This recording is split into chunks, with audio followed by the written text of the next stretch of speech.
Decoy carving. This is something that I love to do, and it's something that's a very important part of my life.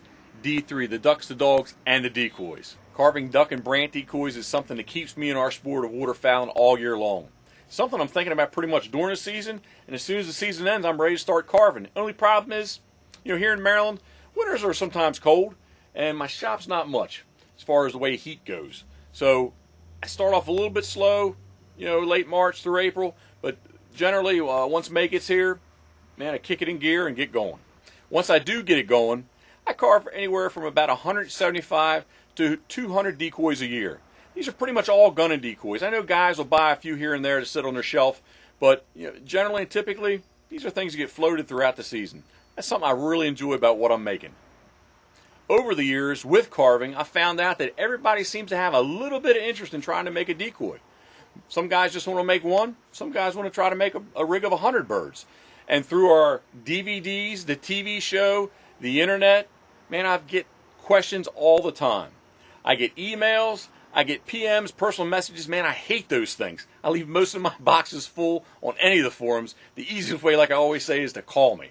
And you know what? Guys do. I got a phone call this morning from a guy in Indiana that had a question about carving. So I think this is a good time to take a little bit of a break and just go over some of the tools, some of the simple things, or at least things that I think are simple that guys just starting out are very interested in. So let's take a look and see what we got here. Styrofoam.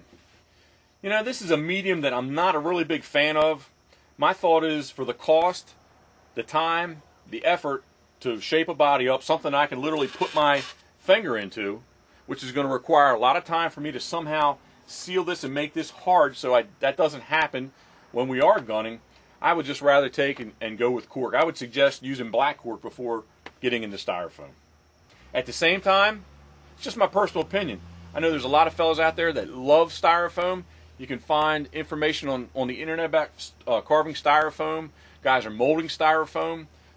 Again, it's maybe the attraction, the allure is something that's very inexpensive. But again, my thought process is if I'm going to go through and take the time to do this, I want something now 20, 30, 40 years from now is still going to be in existence. And I'm not so sure that styrofoam is the medium to do it with. Again, styrofoam, if you're just starting out and you really don't have any idea what you're doing, I guess it's something good to try.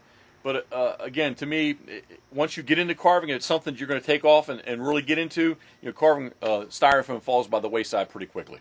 Please, if you'd like to try to find out a little bit more about carving, please come join me on my TV blog at ducksdogsanddecoys.com. Click on the left-hand column on D3TV blog.